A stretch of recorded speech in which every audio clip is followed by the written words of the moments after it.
You are listening to the Daily Peace and Comfort Podcast. Here's today's message.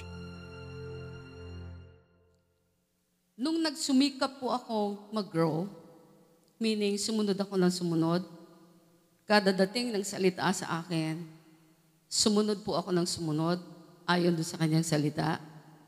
At habang sumusunod po ako dito, nakita ko na tinutupad niya ang mga hinihingi ko. Bakit po? Remember, pagkatapos po sabihin ni Jesus sa John 15, verse 16, you should go and bear fruit, and that your fruit should remain.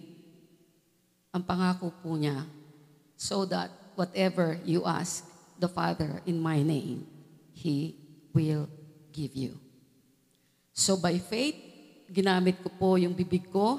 Ito po yung sinabi ko sa Panginoon. Every time na meron akong gustong gawin para sa ministry, binibigkas ko po sa Panginoon. Tsaka kasi ako makulit ako. Lagi ako nagbabanggit sa Panginoon. Kahit any time of the day, kahit naglalakad lang ako sa room ko, nagbabanggit ako. Pagka ako parang nalulungkot at parang wala akong nakikitang pwedeng dumating, alam mo ginagawa ko, pag naglalakad ako sa room ko, lakad ako ganyan.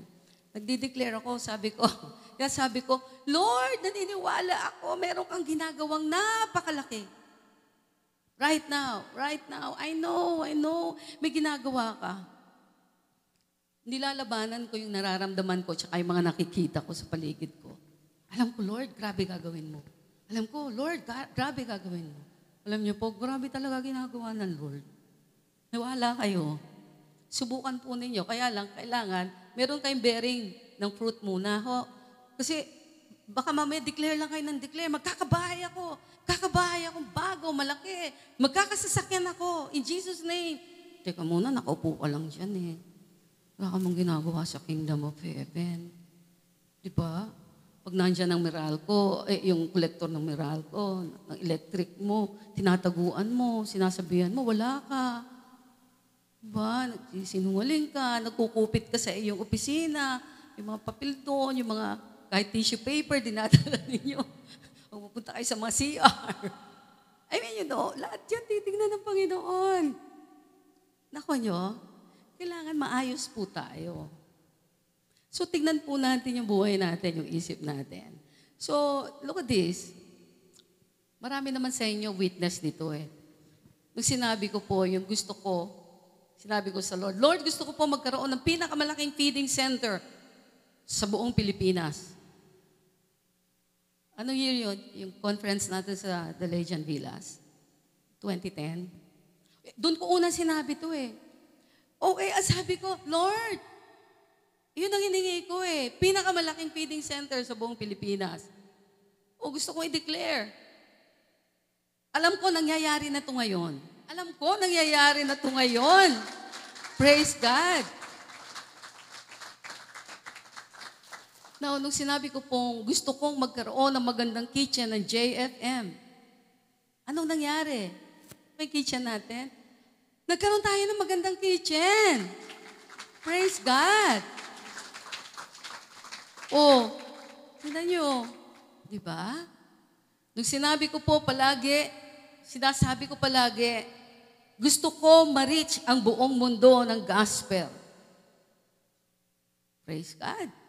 Alam niyo po, pinagbigyan ako ng Panginoon. Alam niya, hirap akong mag-travel. Alam niyo, ginawa ng Panginoon, 24/7, 7 days a week, through our online ministry. Nagkaroon po tayo ng part in reaching the world with the gospel of Jesus Christ. Kaya pag nakikita ko yung analytics natin, lalo na yung podcast ko po, parang hindi ako makapaniwalang pinagbigyan ako ng Panginoon talaga. Yan, makaka-avail kayo dyan.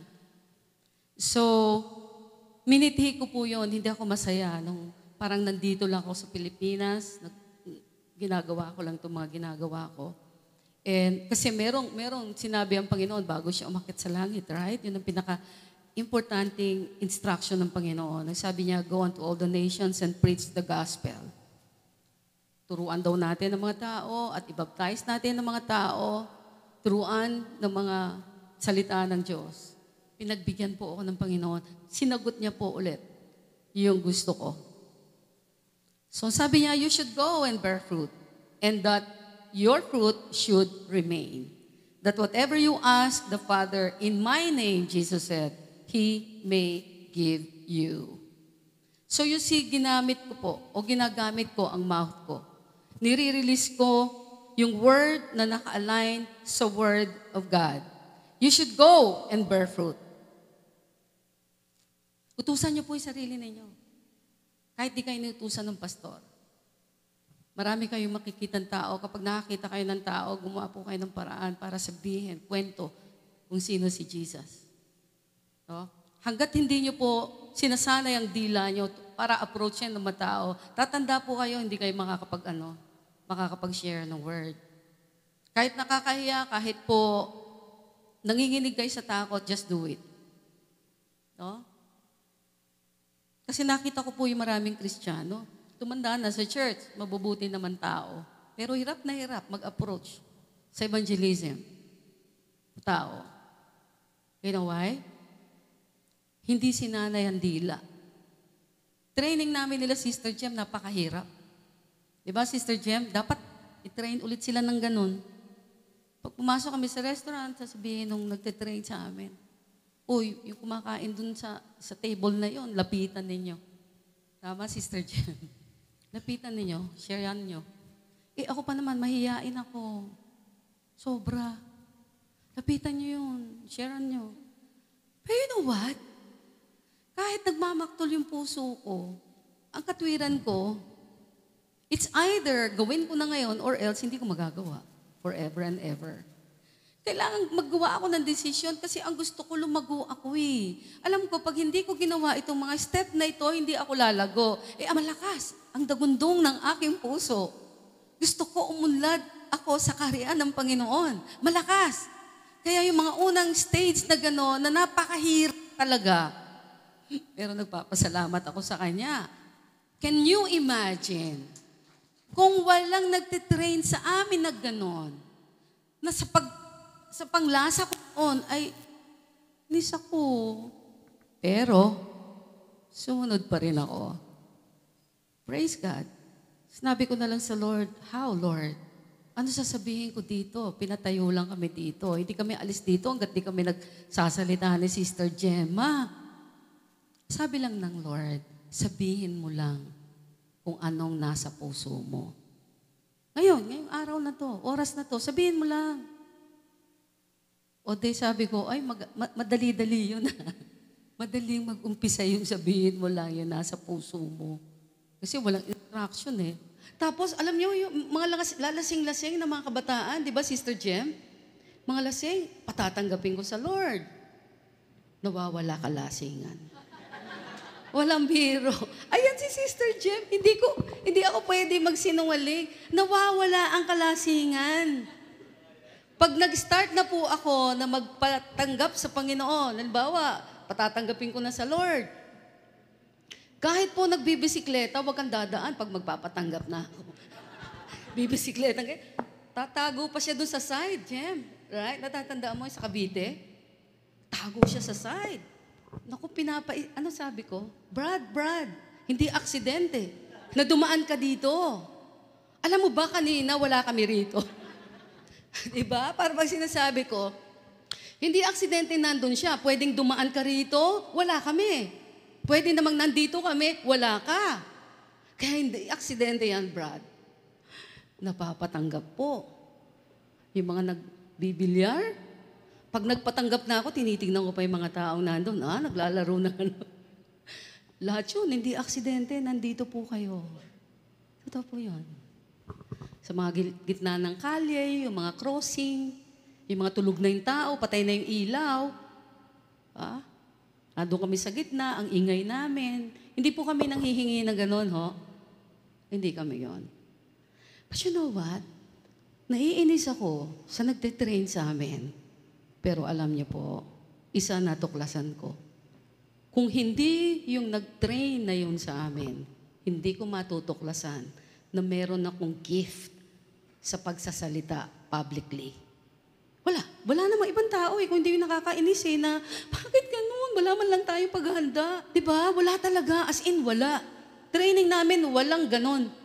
Basta sige, akit kayo dyan. O yun. Basta may ilaw, may saksakan yun. Ng karaoke. O basta may ilaw. Kami doon, i-stop kami doon. Sabi ko, salamat na lang. Ginanon kami nung nagde-train sa amin. Salamat na lang sa kanya. Kaya minsan, pag pinapahirapan po kayo ng pastor, kala nyo ang hirap-hirap. Isa lang i-check nyo sa heart nyo. Ito, ano yung pinapagawa niya sa akin? Para ba ako magbunga at makinabang yung ibang tao sa buhay ko? O wala lang? Pag nakita ko, isa lang yung target niya mai-share yung love ni Jesus. Nahihirapan man ako. Well, kung ito yung training na dapat kong daanan, mapaya na ako kung mapapahiya ako. No? Sa radio, hindi po ako makapagsalita talaga before. Yung microphone, parang feeling ko, 1 billion tao kaharap ko, hindi ko naman nakikita. You see, sumunod pa rin ako. No? Kasi nandun po yung pag-unlad talaga. Kung ito'y pinapagawa ng Panginoon, makaka-apekto sa maraming tao, just do it. Okay? So again, sino yung susunod mag-evangelize? Ganito gagawin natin. Lahat po ng nagtaas ng kamay, mamaya magpalista doon sa mga ates sa baba. Okay? Yung mga hindi nagtaas, ito lang sasabihin ko sa inyo, Ito sabi ni Jesus, you should go and bear fruit. Wala kayong choice na iba.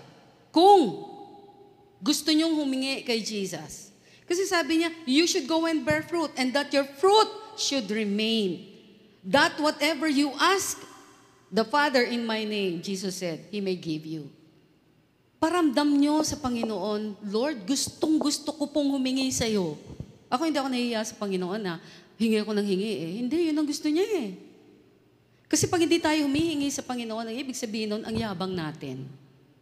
So, wag po kayo mahihiyang manghingi sa Panginoon. Yun po yung sinabi ng Lord. Para makahingi ka sa akin, gawin mo muna yung pinagagawa ko sa iyo. Andiyan na lahat ng resources mo. Yung anointing, yung power, yung Holy Spirit, para kagabayan, nandyan na. Inaantay ka lang. Yung blessing mo, yung miracle mo, nandyan na. Inaantay ka rin. Well, nangyari po sa akin You see, ginagamit ko yung mouth ko. Nire-release ko yung word na naka-align sa Word of God. That you should go, I should go and bear fruit. Then, umaksyon po ako. Pagka-receive ko ng Word, naniwala ako, ang ginawa ko, inaksyonan ko po yung salita ng Diyos. Nag-evangelize ako, gumawa ako ng tracts, bago pa lang akong pastor, gumawa na po ako ng tracts. Hindi ko alam magkakaroon ako ng documentary, pero yung unang-unang title ng tracts, mga tracts ko, alam nyo nakalagay, 666 is real. And then how many years after that, gumawa po ako ng documentary na 666 is real. Lahat po, praise God, bestsellers po lahat. Wala po akong documentary. Again, gusto ko po sabihin, wala po akong documentary na ginawa na hindi bestseller. Ayan, katibayan. Kita nyo, nasa taas yung katabi ko, si Joyce Meyer. Ang amazing po, maski nagpunta sila sa Cagayan, Iloilo, nung nag-check sila doon, yung listahan ng mga top 10 na bestsellers. Alam nyo, ilang years na yung Heaven is Real. Andun pa rin tayo. Tapos, walang ibang Pilipino that time nakasama ako. Lahat ng kasama ko doon sa 10, alam nyo po ba, lahat mga Amerikano, foreigner lahat. Kaya naiiyak ako kasi nasabi ko, kuhanan mo nga ng picture. Naiyak po ako sa work ng God. At hanggang ngayon po, binibili pa rin. After 10 years na yata yung Hell is Real. So, lahat po ginawa ko para makapag-evangelize kasi sabi nga ng Panginoon, you must go and bear fruit. Gusto ko po ito. Kinukomando ko ang sarili ko. Talagang sinasabihan ko ang sarili ko, hindi ka uunlad, Emerita, kung hindi mo ginagawa ang pinagagawa sa iyo ng Panginoon. Pwede kang pumili, dyan ka lang, ganyan ka lang. Umattend ka lang ng church, ganyan lang. Pwede naman po. Kaya lang, sabi ko sa inyo, ambisyosa ako masyado. Kasi gusto kong makita, hindi ko nakikita ang Lord, harapan talaga gusto ko siya makita Kaya gusto ko makakita ng malalaking bagay na hindi ko kayang gawin. In that case, parang napifeel ko, totoo ang God. Malaki siya talaga. Totoo yung salita niya. At ito po yung pinagmamalaki ko sa inyo. Okay, ito pa isang maganda. Proverbs 18, verse 21. Tingnan nyo, napakamakapangyarihan po nito. Ang sabi rito, death and life are in the power of the tongue. And those who love it will eat its fruit. Sa Tagalog, ang kamatayan at buhay daw ay nasa kapangyarihan ng dila. At ang nagmamahal sa kanya, meaning either life or death, ay magsisikain ng kanyang bunga. Para bang, ano yung gusto ninyong kainin, makuha o bunga sa life ninyo? Panay ba ang sinasabi niyo, yung parang patungong kamatayan, kawalan, yung dryness, yung pagkababa.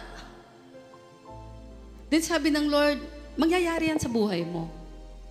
Pero kung by faith, tinatry mong sumunod at sumusunod ka sa Panginoon at nagdi-declare ka, Lord, naniniwala ako, gusto mong mapaunlad ang buhay namin. Yan po pinaniniwalaan ko, hindi ko kaya, pero gagawin mo yan sa life namin. Declare. Good things sa inyong buhay. Thank you for listening to the Daily Peace and Comfort Podcast. Join us again next time for another inspiring message. For more information and teaching resources, you can visit our website at www.therockofmysalvation.org. God bless you and have a great day.